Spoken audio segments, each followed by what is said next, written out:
organizers say at least 7 million Americans took to the streets protesting what many called an abuse of power by President Trump. House Speaker Mike Johnson called it, quote, the Hate America rally. Here in New York City, police say 100,000 people turned out at multiple marches. They report no arrests. There were more than 2,600 events from coast to coast. They are all part of the No Kings movement, which accuses the president of behaving more like a monarch than an elected official. CBS's Elise Preston in Los Angeles leads us off tonight. Elise. Jerika, thousands have turned up here in downtown Los Angeles to express their fear and frustration with the administration. Their message, no monarchs in America. I want to be able to tell my future children that I was here, that I stood on the right side of history. The nationwide rallies are in response to what organizers call an abuse of power by President Trump, including his administration's crackdown on immigration and its threat to send the National Guard into cities, including Chicago and Portland. The message is no kings. The message is the Constitution of the United States is a wonderful document that matters. Republicans said the protests were nothing more than Hate America rallies. I'm Torian Small in Washington, D.C. Before leaving the Hill this week, House Speaker Mike Johnson framed this rally as a Hate America event. Attendees disagreed. We love America. We hate what they're trying to do to America. Today's rally is taking place in big cities and small towns in every state. I'm Allie Bauman in Morristown, New Jersey. Thousands attended today's rally 16 miles away from the president's New Jersey golf course.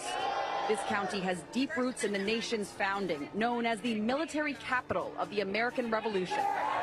Our forefathers fought off kings and said no kings for the first time. So it is full circle. Judy Kelly is one of the local organizers. To defend democracy on this land, it does mean a lot to all of us who are working on it.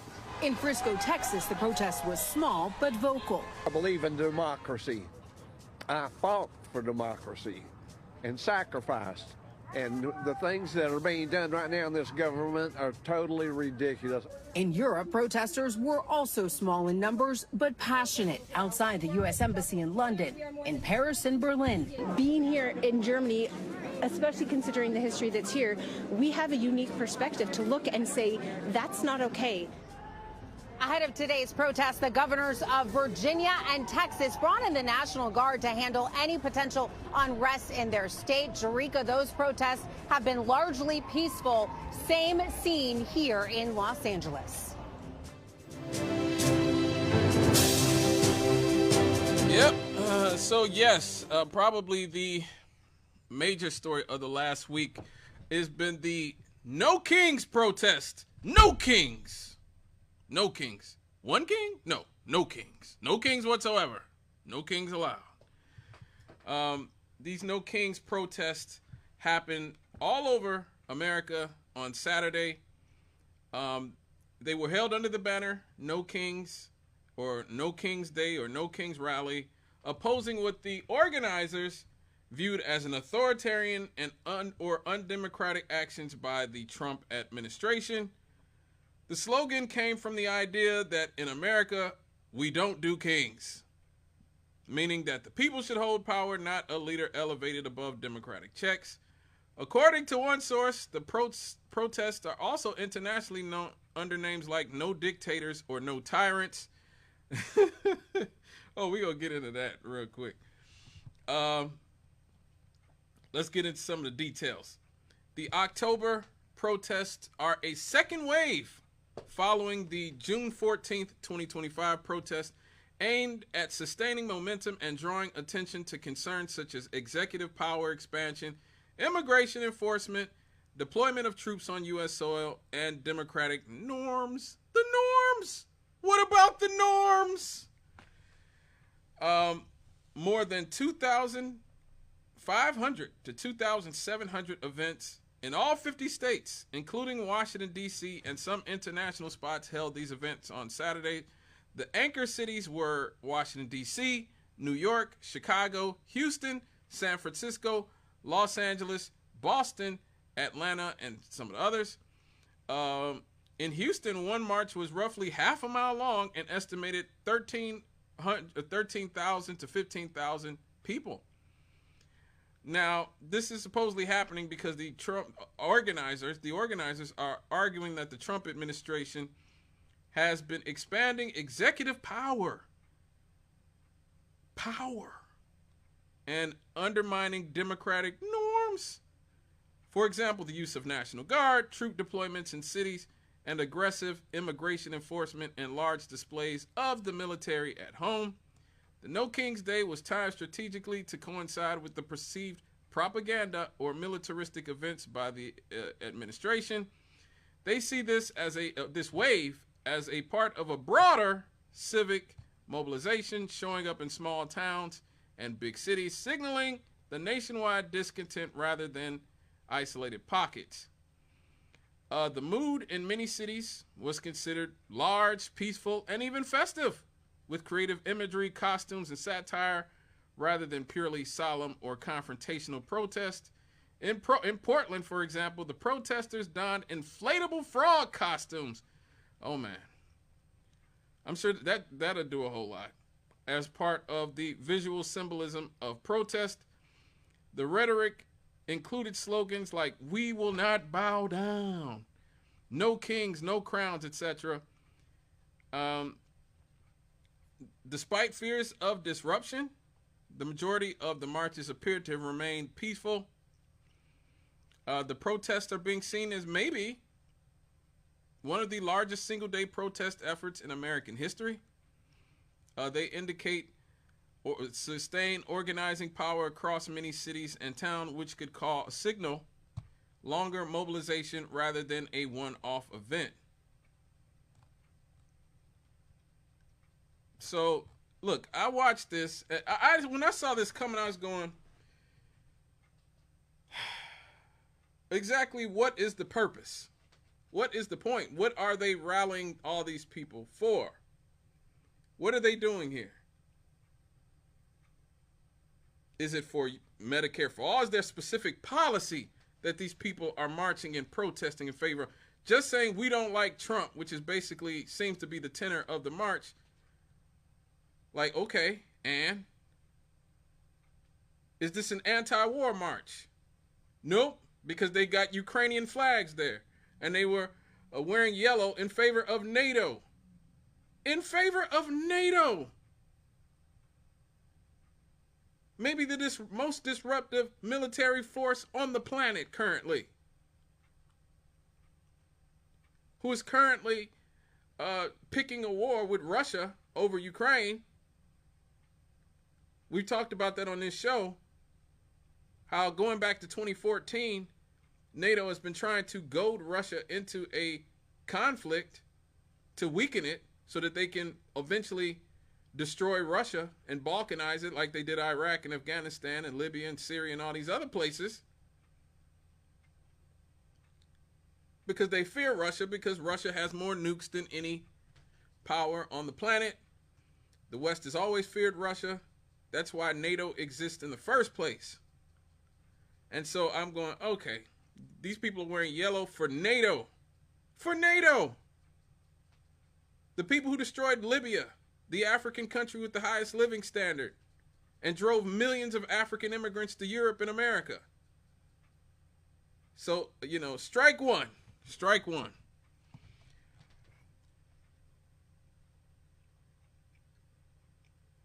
Then I saw whenever people in these marches would try to say anything in support of the Palestinian people, like free Palestine, or talk about the war crimes that Israel are committing, immediately they'd say, oh, we're not, this isn't about that. Oh, no, wait, what? Our government under Donald Trump, this king that you say you hate so much that you got to be out here, just helped genocide, they say 60,000 people officially. That is just ridiculous. There's no way in hell only 60,000 Palestinians have died in the last 2 years. It's much more closer to 500,000 Palestinians than it is to 60,000. You better believe that. And that's not even counting all the people who've been maimed, the children who've been maimed, and everything else. So you can't talk about Palestine. You're supporting NATO. one of the largest militaristic forces on the planet. That's strike two. And then I see all these people who are behind it and supporting it. Nancy Pelosi, Hillary Clinton. I go, oh man, this stinks to high heaven. This stinks to high heaven. This really does. And so I see, okay, what's the organization that is sponsoring this? It is affiliated with the organization Indivisible, which supposedly supports civic and grassroots activism.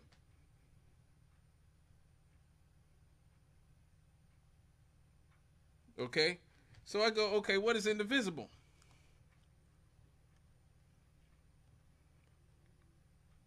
And then I go, oh, wait. Indivisible just got $3 million from a grant from George Soros's Open Society Foundation. So to fill you all in, George Soros is the corporate liberal democratic funder. You know, he bought 200 radio stations before the election to try to tip the election towards Kamala Harris. That's who George Soros is. In the 90s, he almost completely collapsed the British economy by himself at one point. Like, George Soros is mega rich, mega powerful. So his Open Society Foundations awarded a $3 million grant to Indivisible. In total, the Open Society Foundation has awarded $7.6 million in grants to Indivisible between the group's founding in 2017 and 2023. So again, it's apparent now what's going on here. These marches are not about anything in specifics. They're not about universal health care. They're not about ending any wars. They're not about ending the prison industrial complex. They're not about fighting back against Wall Street and the entities, or even AI, and how Orwellian. We're going to talk about how Orwellian AI is going to get pretty soon, probably in the next segment with Trump. It's just, we hate Trump. That's it. That's it.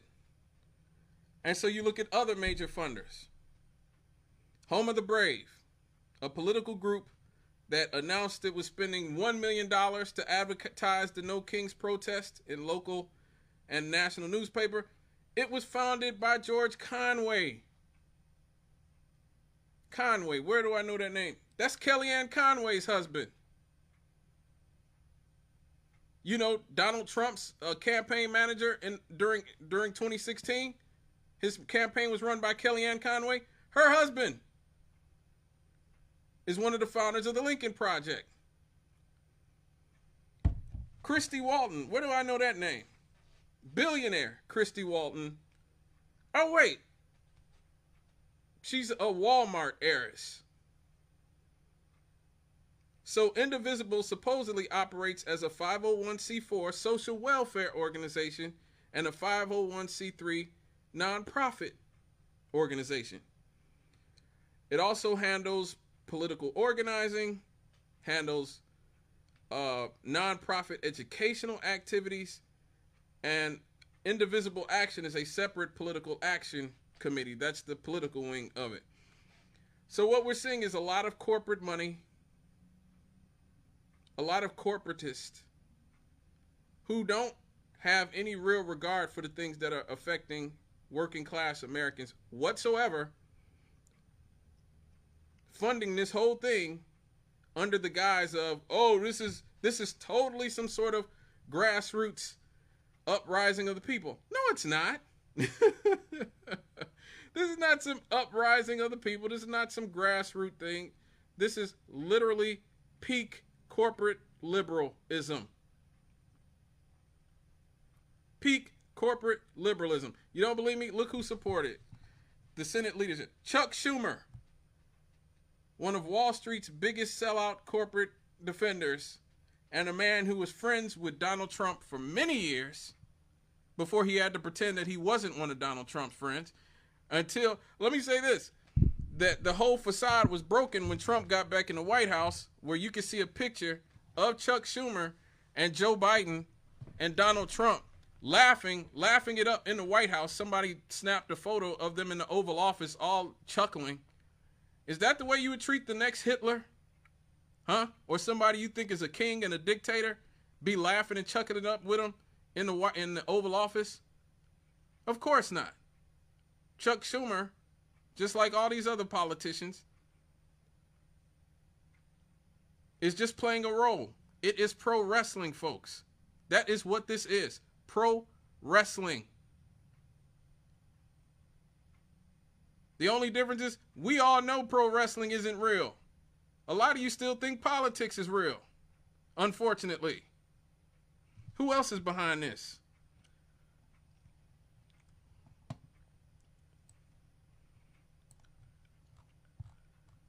John Ossoff, John Hickenlooper, a lot of other sellout corporate Democrats, even Bernie Sanders, who they've really, who's been allowed the Democratic Party to whore him out since 2016 and has no credibility whatsoever at this point, unfortunately.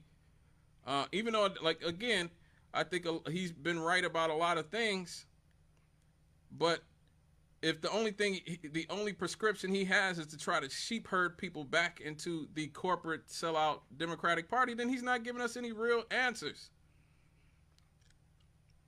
Now, I will say, the one really good thing that came out of this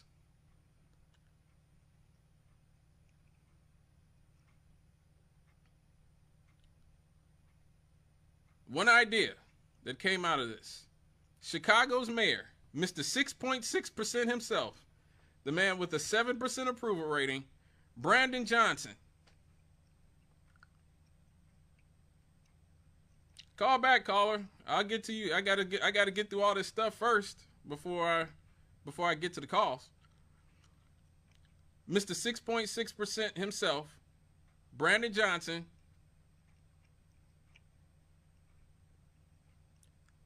had something to say at the rally. He talked about what's next maybe have to be a general strike. Now, I can tell whoever the organizers of that event is, like I said, Indivisible and those types of people, they are not with that. Because people like George Soros and all the George Conways and all these other people, they have buku investments in the economy as it is. They are the last people who want to go on a general strike. But since Brandon Johnson, I guess, has nothing to lose at this point, because he either will decide not to run as Chicago's mayor for re-election, or he will lose in one of the most embarrassing, lopsided defeats in the history of the country. Mr. 6.6% himself actually opened the door to something that actually might be of service. No King's marches are not going to do anything to Donald Trump. They are not going to do anything to the Trump administration. They are not going to get anybody health care who don't got health care. It's not going to feed anybody who's hungry. It's not going to stop any wars. It's not going to do anything but help sell out corporate liberals continue this facade like they're the opposition party. And they are not. Even the way they talk about it, oh, this is all just peaceful. Really? How many great protests in history?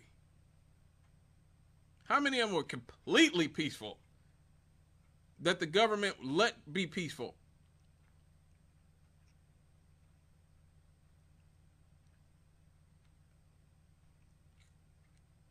You think if this government, these protests were any real threat to this government, the Trump administration, any of this nonsense, they would have let these protests be largely peaceful? Of course not. Especially somebody like Trump with autocratic tendencies.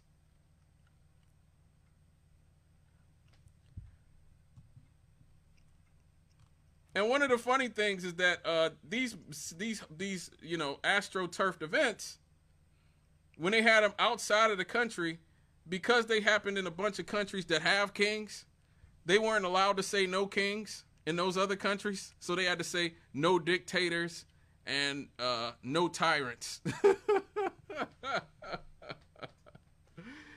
Again, that's how you know this stuff is astroturf. Real protests are threatening. Real protests scare people, particularly the government and people in charge. Donald Trump wasn't scared of this whatsoever. The dude was making memes about, I don't know if people have seen it, he's making AI memes where he was in a fighter jet and he emptied out from the fighter jet gallons of poop onto the protesters. Yeah, that's the type of president we have now. A complete clown. That's what he is. That's who the Democrats have found it hard to beat. A complete clown.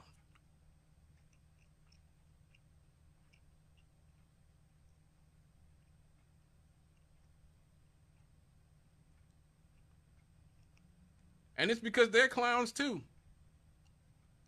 They're just the less obvious clowns.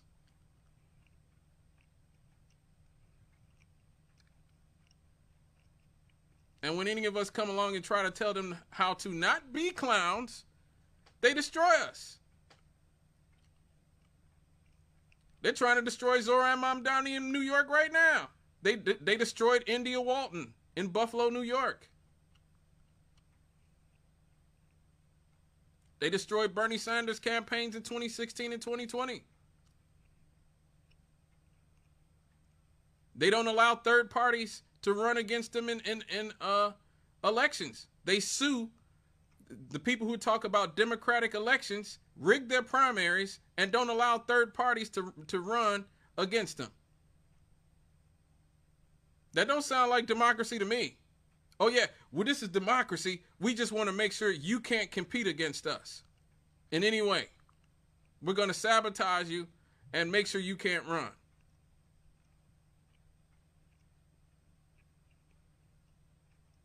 That's why people always ask me, are you going to run for office? Why?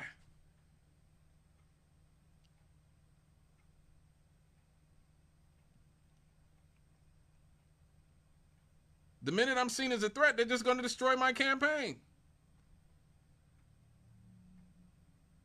And that's the reality of American politics. We don't have a left-wing party in this country. We just have a right-wing Zionist corporate party that masquerades as a left-wing party, but it ain't really a left-wing party. And they do stuff like this is just to sheep herd people back into saying, oh, come out and vote for us. Okay, earn our votes. That's all you got to do. Earn the votes of the people. Stop being clowns. Donald Trump is making it so easy. Donald Trump is easily one of the most moronic people in our society. And he has so much power that you allowed him to get.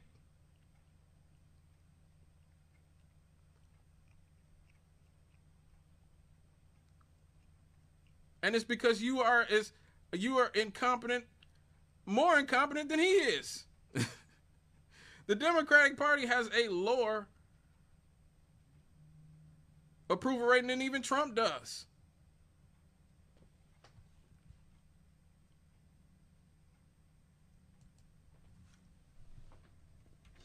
And that is because any movements that come from within to try to lift them up, because it is not owned and controlled easily by Wall Street, the military-industrial complex, AIPAC, the prison-industrial complex, the media-industrial complex, they crush it.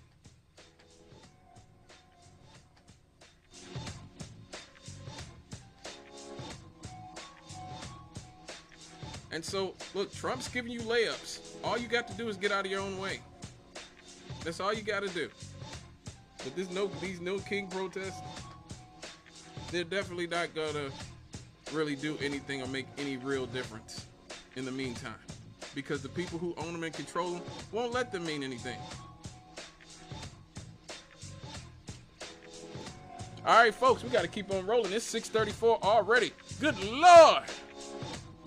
This show is already going by. So when we come back, we're going to talk about everybody's favorite president and what he's up to. We'll be right back after these.